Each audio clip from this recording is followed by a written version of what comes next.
कैसे पता करें कि आपकी पत्नी धोखा दे रही है? पत्नी के द्वारा धोखा दिए जाने के बारे में चिंता करना एक बहुत तकलीफ देने वाली फीलिंग है, इसलिए उम्मीद है कि आप भी जल्द से जल्द इसके बारे में सच्चाई का पता लगाना चाहते होंगे। कभी कभी धोखेबाजी के संकेतों को पकड़ पाना बहुत मुश्किल होता है, खासतौर पर तब जब आप जेलस फील करते हैं। अगर आप आपके रिश्ते के बारे में चिंता कर रहे हैं, तो फिर कुछ संदेहजनक बदलावों के बारे में पता लगाने के लिए अपनी पत्नी के व्यवहार और उसके अपीयरेंस के ऊपर ध्यान दें। उसकी सोशल हैबिट्स, घर पर उसके व्यवहार और उसके अपीयरेंस में आए बदलावों की तरफ ध्यान दें। उसकी सोशल हैबिट्स में आए बदलावों को पहचानना। ध्यान दें, अगर उसने अब आपके बिना अक्सर बाहर जाना शुरू कर दिया है। भले ही पार्टनर्स के लिए कुछ समय एक दूसरे से अलग बिताना हेल्दी रहता है, लेकिन अगर आपकी वाइफ हमेशा आपके बिना ही बाहर जाना शुरू कर देती है, तो ये आपके लिए चिंता का विषय हो सकता है। ये उस समय और भी खास तौर पर सच हो सकता है जब आपकी बीवी ने आपके साथ डेट नाइट की बजाय दूसरों के साथ किसी एक्टिविटी को चुना हो।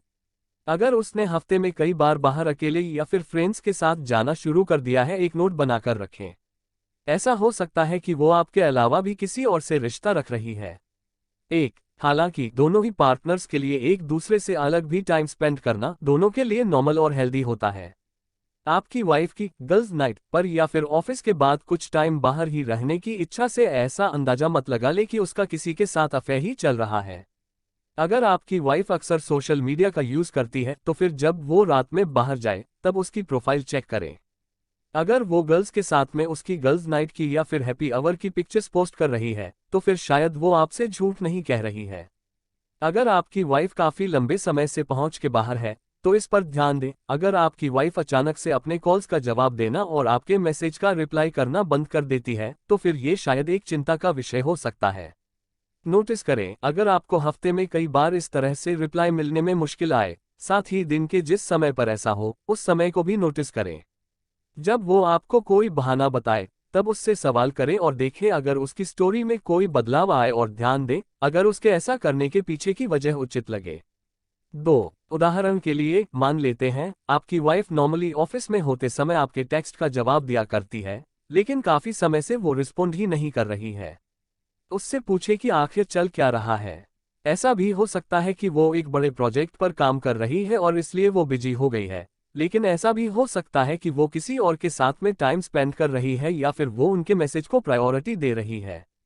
उसकी स्टोरी या डिटेल्स की तरफ ध्यान दें जो कहीं से भी ठीक या सुसंगत न लगती हो। अपनी वाइफ से हर रोज उसके दिन के बारे में बात करने की एक आदत बना लें। वो जो कहती है उसे सुने और ऐसी किसी भी अजीब बात या डिटेल के ऊपर नजर डालें जो कहीं से भी मेल न खा रही हो। अगर आपको कोई चिंता है तो उससे उसके बारे में पूछें और देखें अगर उसकी स्टोरी बदल जाए।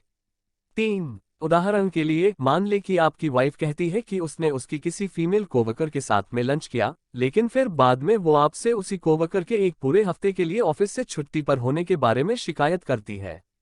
ठीक ऐसे ही, अगर वो कहती है कि उसे ड्राई क्लीनर के पास जाने की वजह से घर लौटने में देरी ही गई, लेकिन फिर वो अपने साथ में एक भी कपड़ा न लेकर लौटी हो, शायद वो आपसे झूठ बोल रही है।